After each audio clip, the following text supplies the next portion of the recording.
संस्थापनाय धर्माय परश्रमाय तास्य च अवतीर्णो हि भगवानं सेन जगदीश्वर। राजा परीक्षित ने कहा कि भगवान तो धर्म की स्थापना के लिए अवतार लिए थे, और भगवान ने एक कौन सी लीला की? तो प्रतीपमाचरतम उद्यान परदार विमर्शनम। दूसरे की स्त्री के साथ नाचना, दूसरे की स्त्री के साथ नाचना, गाना, कूदना, खेलना, ये कोई ठीक बात? ये कौन सा धर्म है?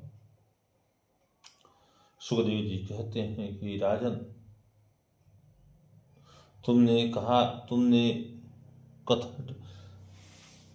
सुखदेव जी कहते हैं कि राजन, तुमने कथा ठीक से नहीं सुनी। मैंने पहले ही बता दिया था कि कोई गोपी शरीर से रासमंडल में नहीं गई, उनका शरीर तो उनके घर है। रास पंचाध्यायी के अंत में सुखदेव जी कहते हैं, रास पंचाध्यायी के अंत में सुखदेव जी कहते हैं कि नाशून्य खलु कृष्णाय मोहिता तस्य मायया मनयतानं सपाशर्वस्थानम्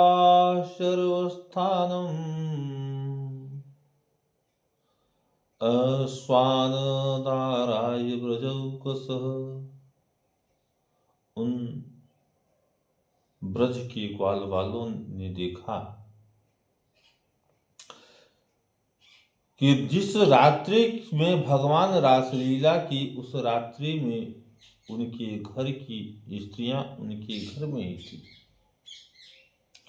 इसलिए किसी ने कृष्ण की निंदा नहीं की।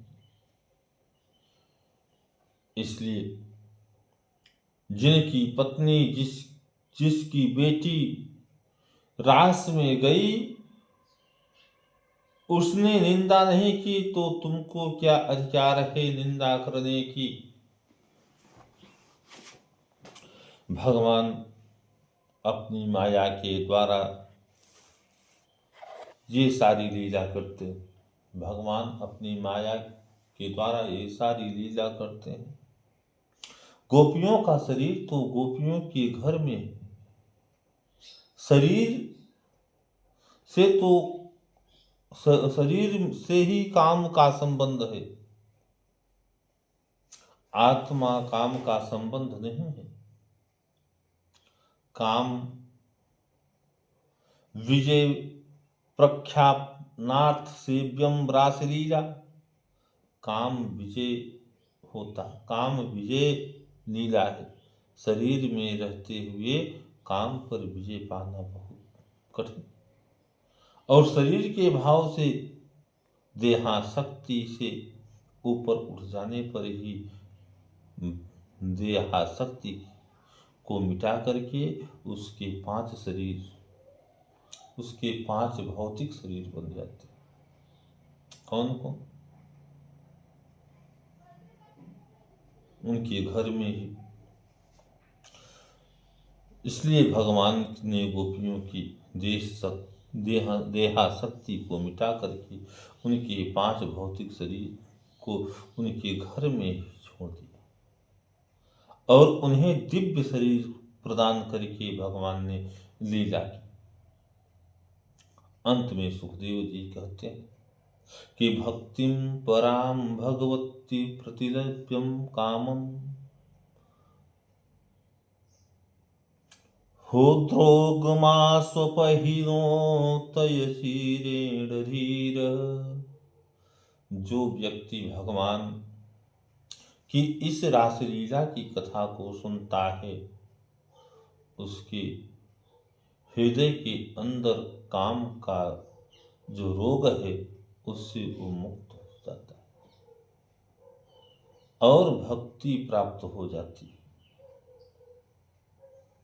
रास पंचाध्यायी की कथा सुखदेव जी राजन परीक्षित को